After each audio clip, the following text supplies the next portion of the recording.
khẳng định các bạn người châu Á thâm nho và sâu sắc hơn cả người da trắng phương Tây. Tại sao?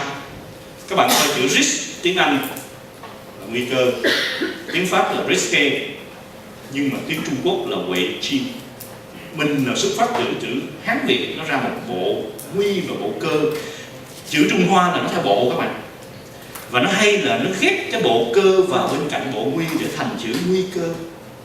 Có nghĩa là trong nguy lại có cơ. Risk là rủi ro, càng phát hiện ra nhiều, càng thấy điểm đỏ, danger, điểm xấu, điểm nguy hiểm, thì cơ hội phát triển càng lớn. Ông nào mà cứ vào tôi nói, tại sao các bạn biết mấy năm nay là Bộ trưởng Bộ Giao thông Vận tải có vẻ như anh Đinh La Thăng làm được rất nhiều việc tốt. Tại sao luôn? Tại cái bộ đó nó bét nhẹ nhất. Không, tôi nói rất là thật.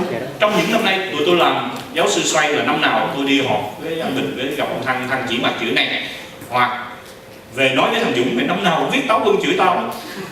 Tại vì thằng Dũng là chuyên viết Táo Quân cho VTV3 cuối năm, mà năm nào cũng chửi Bộ Giao thông. 3 năm nay giảm hẳn. Tại sao? Tại vì cái chỗ bét nhẹ nhất dễ chứng minh là năng lực làm được vài điều. Cái sân bay Đà Nẵng này không có vào bút vài cú đố mà người này xong. Nhưng càng nguy thì càng cơ các bạn. Các bạn vào doanh nghiệp, chỗ nào đang khó, chỗ nào người khác nghe đi châu Phi sợ không dám đi kiếm được tiền. Chỗ nào dầu sôi lửa bỏng, ở đây tôi có khuyến khích các bạn trẻ, các em. Mảnh đất nghèo nhất, những chỗ khó khăn nhất là những chỗ các bạn người ta vì đối thủ bỏ. FPT là một ví dụ ở miền Trung, bảo không ai làm, thằng FPT sắp Viễn Thông làm thắng. Và tôi nói luôn các bạn nhớ bài học FPT Viễn Thông, một đường cấp quan thay có 2 triệu, chỉ cần 2 ngày dân số người ta đang bán game mà đứt cáp các 2 ngày dân số thay cấp quan đơn giản, bỏ Viettel, bỏ FPT, chọn FPT. Khó làm không các bạn? Không khó. Tìm ra thị trường ngách, tìm ra những rủi ro lớn nhất của hệ thống để tự mình phát triển. Thực sự trong nhiều năm làm quản trị, tôi cho đây là cái bùa mà doanh nghiệp cần làm. Rồi vài slide sau cùng, cái phần mà tôi muốn nói một tí về cơ hội. Việt Nam với câu chuyện của FPT, nó có 3 đường, là đường gia công lưu dịch về giá trị rất thấp. Việt Nam nằm trong giải này. Giải thứ hai màu blue là giải dịch vụ, sản phẩm dịch vụ, Customer Management. Tập đoàn công nghệ hàng đầu Việt Nam như FPT tự hào bước ra khỏi cái gia công lưu dịch, tức là làm thuê, làm coding liên tục một chút, bắt đầu làm tổng thầu, bắt đầu làm quản gia trong nghề IT, làm dịch vụ. Nhưng mà đẳng cao nhất của toàn cầu là nằm ở Product Innovation. Quốc gia nào mà diễn đàn kinh tế thế giới xếp top 10, và cái mà kinh khủng nhất các bạn biết diễn đàn kinh tế thế giới vừa rồi, chúng tôi coi chỉ số xếp của họ về những quốc gia thông minh nhất trên đỉnh của thế giới, Singapore đứng thứ 2 sau Mỹ. Một hòn đảo. Bọn này làm gì? Bọn này tập trung vào sở hữu trí tuệ và Product Innovation. Tôi vừa đi với đội của Bộ Khoa học Công nghệ ký kết toàn diện với Cục Sở hữu trí tuệ Singapore và thay đổi chiến lược phát triển cho Cục Sở hữu trí tuệ Việt Nam. Các bạn biết câu chuyện gì xảy ra trong một tuần vừa rồi? Thứ trưởng thường trực về báo cáo cho anh Quân Bộ trưởng là sở hữu trí tuệ Singapore khác chúng ta một điều cơ bản là chúng ta coi đó là một ngạch hành chánh, là đi lo giữ cái tác quyền về sở hữu trí tuệ, cái IP. Còn Singapore là đo cái IP mà các ông đang giữ đóng góp bao nhiêu vào GDP, là chủ yếu lo tạo cơ chế để nó phát triển. Và thước đo của Cục Sở hữu trí tuệ Singapore thành công hay không là do đóng góp vào kinh tế quốc gia. Và họ đưa một cái báo cáo tôi ngất luôn. GDP của Singapore đang được đóng góp 49% từ IP của Cục Sở hữu trí tuệ Singapore. Và đây là một định hướng mà tôi nói anh Quân nói anh ơi, tuổi mấy anh gần về hưu rồi. Anh mà đặt được một chiến lược này về cho Việt Nam, anh thay đổi toàn bộ tư duy này thì doanh nghiệp đỡ khổ. Làm sao để làm được chuyện đó các bạn? Thay vì một ông thần đèn cứ chăm giữ tiền và ăn cái tiền rất là ít, đóng tiền điểm vào IP, thì phải đi tập trung bằng mọi cách để bán được cái IP cho doanh nghiệp xài. Mấy ông đang quản lý vài chục ngàn bằng tiến sĩ mà những cái IP không ai dùng. Bây giờ phải đi làm kinh tế cho nó và phải tạo cơ chế là Tôi nói tại sao nó làm được? Vì tất cả những công ty làm kinh tế, đây là kinh tế, business, và chúng tôi đang giúp họ viết lại chiến lược. Làm được các bạn. Singapore làm được, chúng ta làm được. Thế thì IP quốc gia ngoài chuyện sở hữu thì phải nghĩ cái chuyện đóng góp. Thì đóng góp một cái sự rất là lớn. Ở đây là trên đỉnh của thế giới.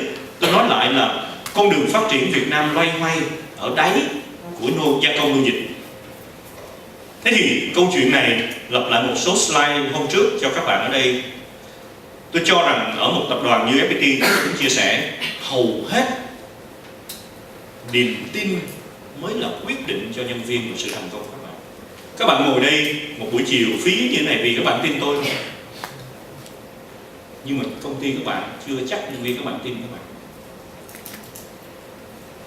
Niềm tin tới từ mấy slide sau đây. Đây là toàn bộ bài giảng của chúng tôi về môn gọi là nhập môn một nhân viên mới, một manager mới của FPT. Chúng tôi đào tạo nhân viên bằng cách này. Những câu chuyện Nhật Bản. Đây là câu chuyện người thợ xây ở Nhật. Ông này là một thợ xây già 70 tuổi và về hưu. Ông mới nhận cái nhà sau cùng để xây cho công ty. Và sau khi xây xong cái nhà, công ty nói bác ơi, cái nhà này ông làm cái nhà sau cùng, ông rất là mệt. Trước khi về hưu, nó làm nhà cuối cùng, ông làm rất là tồi. Xây một cái nhà là mẫu nhất trong đời làm xây dựng của ông. Và xây xong thì giám đốc công ty nói là bác ơi, bác làm cho tụi cháu mấy chục năm. Đây là cái nhà công ty, cảm ơn bác, tặng quà cho bác. Và bác này cảm thấy đau đớn là hưởng hết cái xấu xa. Người Nhật dạy chúng ta cái gì các bạn biết không? Không bao giờ dừng cố gắng cho tới last minute. FPT hiện nay đang thuê khoảng 20-30 ông chuyên gia Nhật đang ở Đà Nẵng, trong khu Vân Đồn. Mấy ông này 70 tuổi làm việc gấp 3 lần mấy bạn trẻ, nghiêm túc đàng hoàng, trả 2.000 đô la ở Đà Nẵng sống như vua. Mức lương đó ở Tokyo chết đói. Người Nhật đưa những bài học này vào nhân viên và dạy cho không bao giờ dừng cố gắng. Vì các bạn dừng cố gắng, các bạn lãnh đủ như vậy ngay lập tức. Cách người ta đào tạo như vậy. Hệ nhân quả, chúng tôi đưa vào bài học Tân Binh. Một cái cây muốn xum xuê trái này, các bạn xem bộ rễ đó nè, diện tích bằng với lại diện tích của cái cây. Có nghĩa là không đầu tư thì đừng mong là gặt quả. Cái đất nước này là chỉ tập trung trên này đánh quả. Và đây là một nỗi đau, tôi nói luôn các bạn, việc thật trong tập đoàn tôi không nói ra ngoài. Chi hàng 100 triệu, có những buổi tiệc chi cả 100 triệu ăn một buổi tiệc linh đình để lấy được hợp đồng, chưa kể tiền phong bì. Nhưng mà chi 10 triệu cho một cậu kỹ sư được đi đào tạo chuyên sâu để làm được cái hợp đồng đó, chắc chắn nhân sự chưa chi. Trước đây cũng chi, sao bây giờ lại phải chi đào tạo? Hàng loạt dự án bây giờ không giải ngân được. Chúng ta chi đầu ra cứ lấy doanh số, cứ lấy doanh thu để làm gì? Để được thưởng. Thưởng xong rồi thằng sau làm được kệ. Và đây là hệ nhân quả. Các bạn không chi thì chắc chắn các bạn không đánh quả được. Quả bây giờ hết rồi, đánh còn nữa đâu mà đánh. Cuối cùng giải pháp tuyệt vời của thành phố Hà Nội: chặt cây đánh quả.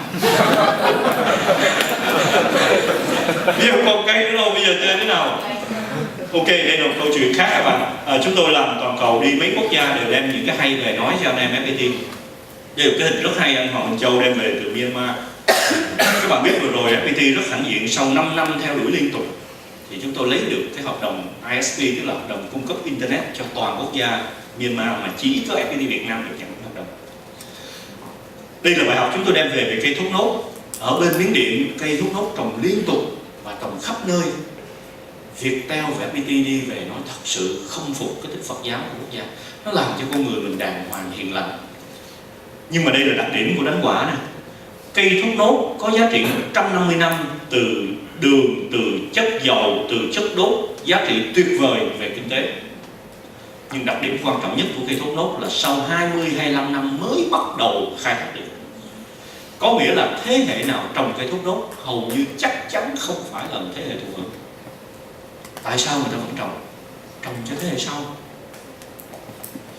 Quốc gia nào mà cây thốt nốt tràn ngập như vậy, chúng ta có một cái niềm tin về nhân quả mà thực sự người ta nhờ đạo Phật.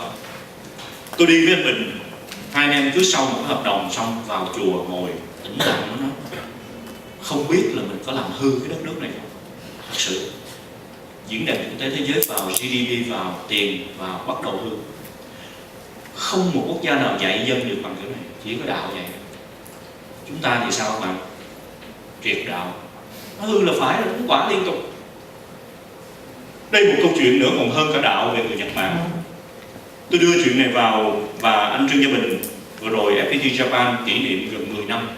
Câu chuyện này rất là xúc động vì năm 2012 cái Funakoshi xảy ra thì sát cách đó 180 cây số là văn phòng của FPT. Chúng tôi kẹt lại hơn 100 nhân viên và tất cả tụi bạn muốn vỡ trận nó rút về vì sợ phóng xạ nguyên tử. Ông Bình họp hội đồng quản trị xong và lãnh nhiệm vụ xung phong bắt buộc chủ tịch phải đem mì gói và bay thẳng vào Tâm Bảo ở với nhân viên FPT một tuần. Cuối cùng là không anh em nào về hết. Vì thời điểm đó các bạn bỏ nước Nhật, gần như các bạn không bao giờ quay lại làm ăn được. Đối với người Nhật, đấy là đồng cam cộng khổ. Thì sau câu chuyện đấy về, ông đem hàng loạt cái hình như này và chúng tôi đưa vào bài học tân binh.